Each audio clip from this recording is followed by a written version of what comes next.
Hello, ẹ̀yin èèyàn mi. Hey, wonder shall never end o. Wọ́n lójú nǹkan tójú wa lójú ń rí. Bẹ́ẹ̀ ni, òun ló dífá fún kí ló ń jẹ́? Ashley. Àṣé wọ́n ló ń ṣe ló tún dìde tó tún wá fẹ́ dún. Ó tún fẹ́ bẹ̀rẹ̀ torí ibi tó lọ sápamọ́ sí. Ó dàbí pé ara ti ń ní ń bẹ̀. Ó tún ti lọ wá oògùn pẹ̀lú oògùn. Ó tún lọ ṣe gbogbo ọwọ́ kúdúrú. Ó rò pé babaláwo ẹ̀ tún rán iṣẹ́. Ó tún wá fẹ́ dán agbára wò. Wọ́n ní lónìí Sunday pé ó tó lọ sọ́dọ̀ Naomi ní church. So ojú tó gbójú lé yẹn pé in fact ó jọ wọ́n lójú gidi gan ni. Wọ́n ní bó ṣe dé church, thank God. Wọ́n ní bó ṣe dé bẹ̀ pé pẹ̀lú ìjà náà gbé dé bẹ̀ o. Pé ṣe orí ìwọ Naomi tó sọ pé o ò ní jẹ́ kó òun rí ọkọ òun fẹ́. Ìwọ náà lè rí kábíyèsí fẹ́ pa àwọn méjèèjì. Wọ́n jọ máa wọ wàhálà ìjà lénìí o. Wọ́n ní bó ṣe bẹ̀rẹ̀ sí ní wọ pẹ̀lú àwọn gbogbo dání. Bó ṣe wọ church gbírígbírí wọ́n ní bó bẹ̀rẹ̀ sí ní tú church ká. Gbírígbírí ká àwọn òwe rere àṣà Ashley ló kó àwọn jàǹdùkú wá. Wọ́n ní kó tó sọ wọ́n ní ìwé kan sọ wọ inú ilé yẹn lójijì ó wọ inú ààfin kò sí anybody tó mọ̀ níbi tí ìsìn yẹn ń lọ. Ọlọ́run tó wá mú pé òun á mọ̀ pé kábíyèsí wá jọ́sìn bẹ́ẹ̀ yẹn léèrè. Pẹ̀lú àwọn entourage. Wọ́n ní bí wá lé tán wọlé pé wọ́n ti fún anybody láwọn kọ́ ṣe gbírígbírí. Bá àwọn entourage kọ́ ṣe sá jáde ni. Pé kí lélẹ̀ kọ́ tó rí pé Ashley ló kó wọn wá. Wọ́n ní ìbẹ̀tì lẹ́ni yìí. Wọ́n ní kò fara re lọ ìyẹn Ashley o. Pẹ̀lú gbogbo àwọn jàǹdùkú tó kó wá o. Pé àwọn entourage kábíyèsí àti àwọn security Naomi ní church. Wọ́n ní gbogbo wọn ṣe tú yaya tán tú àti gbogbo àwọn ti church member. Wọ́n náà na gbogbo àwọn people yẹn ní blue black. Wọ́n ní ṣẹ́rí gbogbo wọ́n ní àwọn entourage wọ́n ní nǹkan tó fojú Ashley rí. Wọ́n náà na Ashley gidi gan. Wọ́n ní Ashley wọ́n fẹ́ kan lápá wọ́n fẹ́ kan lẹ́sẹ̀. Wọ́n náà na gbírígìrì sí lára. Wọ́n lá at the end of the day wọ́n ferege. Wọ́n ní wọ́n ferege o.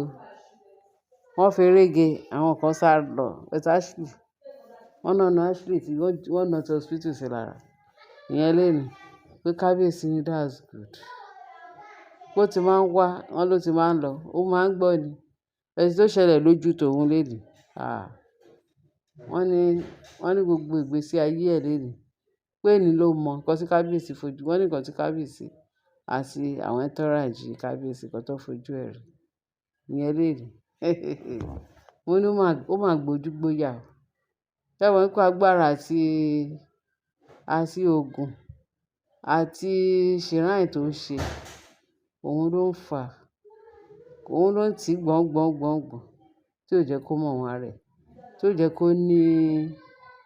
kó ní rest of mind. Tí ò tún jẹ́ kí ó ti ẹ̀ ní pé ó mà ṣe o. Wọ́n ní kì í ṣe kékeré o. Pé because gbogbo nǹkan tó try láti ṣe léni yìí. Pé gbogbo nǹkan tó try láti wọ́n ní kò expect pé kábíyèsí wà ní church yẹn léni. Wọ́n ní ìròyìn tó fojú bá. Wọ́n na blue black sí bọ̀bọ́ yìí lára. Ẹ̀yẹ́ yìí lára. Kí wọ́n ṣe kékeré. Wọ́n ló ti ẹ̀ dá. Inú mi máa dùn bó ṣe ná treat Ashley léni o. Mo ní sọ Ashley yìí exist. Ó sì wà in existence. Pẹ̀lú iṣẹ́ ibi tó ń ṣe. Mo ní Ọlọ́run ti ṣe o. Olúwa ti ṣe o. Ọlọ́run dẹ̀ ti bá wa ṣe. Bó ṣe máa tẹ́ nìyẹn. Wọ́n máa tẹ́ kiri káàkiri ilẹ̀ ni. Wọ́n ní kì í ṣe kékeré pé ó tẹ́ fà tẹ́tẹ́ ìdílé ni. Ṣẹ́yìn náà mọ̀ pé títí láé òun ni ayọ̀ Naomi. Kó tó bẹ̀rẹ̀ báyìí wọ́n tó láwọn bẹ̀rẹ̀ wàhálà. Ọlọ́run ti dènà, ó ti tẹ́lẹ̀ dè láti ṣe wọ́n ní jàǹbá, láti ṣe Naomi ní jàǹbá, láti ṣe Ashley ní jàǹbá. Ẹ̀yin èèyàn mi, kì í máa ṣe kékeré. Wọ́n nígbà tí wọ́n dé báyìí, wọn ò tiẹ̀ mọ̀ bóyá wọ́n ní wọ́n kàn ṣe sọ pé káwọn lọ surprise wọn nínú church, pé kọ́ má tiẹ̀ fún wọn ní kíní, kọ́ má tiẹ̀ fún wọn lára. Àfipẹ̀ kí ìrèké náà rí kábíyèsí àti àwọn entourage, because àwọn náà ti wà alert, wọ́n sì mọ̀ pé bí every Sunday báyìí wọ́n gbọ́dọ̀ wà alert kí wọ́n má bàa kó wọn ní ogun, má bàa kó wọn lọ. Bẹ́ẹ̀ ni, àti pé ṣẹ́rí tó ń ṣẹlẹ̀ ló ń ṣẹlẹ̀ every Sunday tí Naomi bá wà ní church. Ṣé kò sí security tó múnádóko ni? Kọ́ lọ máa mú àwọn aṣọ́bodè àbí àwọn kí ló ń jẹ́, àwọn agbófinró kó máa dúró sí church yẹn ní every Sunday. Because gbogbo wàhálà onípa lọ́la tí àwọn olórí yẹn tó gbójú gbéyà tó lọ ń bá Queen Naomi ní ṣọ́ọ̀ṣì. Ṣé èèyàn wà terrible báyìí? Ṣé èèyàn wà lágbára jù?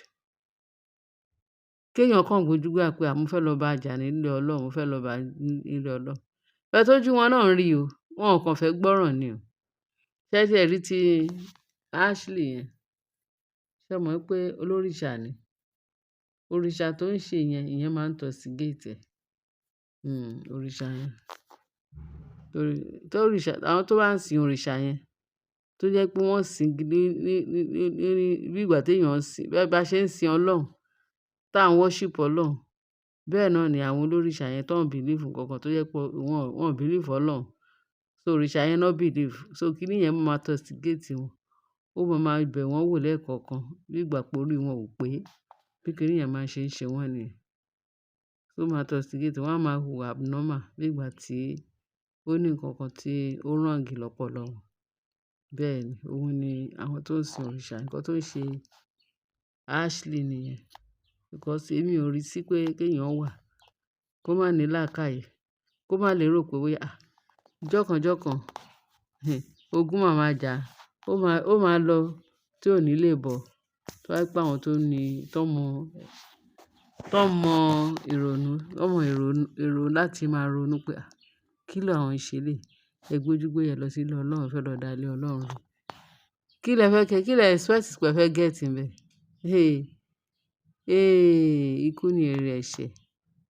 Wọ́n ní ṣùgbọ́n ẹ̀bùn ọ̀fẹ́ Ọlọ́run ní iye tí ò ní pẹ̀kun. Òun lọ̀rọ̀ ilé ayé yìí. Ṣé rí ọ̀nà tí Naomi, tí Ashley àti Mariam wọ́n rìn pé kò sí nǹkan tó ń bọ̀ lókè tí ilé ò gbà. Pé wọ́n máa kú, wọ́n máa kú ni. Nǹkan tó bá máa fà, nǹkan tó máa tẹ̀yìn ẹ̀ yọ, àwọn ò mind. Òun ni iṣẹ́ wọn. But ẹni tó bá fẹ́ bá èṣù jẹun, ṣíbí ẹ̀ máa ń gùn ni. Ṣé ẹ rí pé wọ́n sì yàn pé èṣù ni wọ́n. Wọ́n ní olórí Mariam tí ẹ ti bà. Wọ́n ló wà níbi tó ti ń jòrora, tó ti ń kérora. Ẹ̀yin èèyàn mi, wọ́n ní ẹlẹ́ṣẹ̀ kò yóò lọ láì jìyà ẹ̀ṣẹ̀. Ẹ ṣé ẹ̀yin èèyàn bí ẹ ṣe ń tẹ́tí sí wa. Ẹ bá share, kí ẹ bá subscribe, kí ẹ bá love ẹ̀. Ẹ ṣé o, bí ẹ ṣe ń tẹ́tí sí wa. Tí ẹ bá dẹ̀ ní nǹkan méjì àbí mẹ́ta tí ẹ fẹ́ bá wa sọ, kí ẹ fi sí comment section. Bẹ́ẹ̀ ni yóò rí. Ó ti rí bẹ́ẹ̀ náà. Ògo ni fún Ọlọ́run lókè ọ̀run. Ẹ ṣé bí ẹ ṣe ń tẹ́tí sí wa. Bye.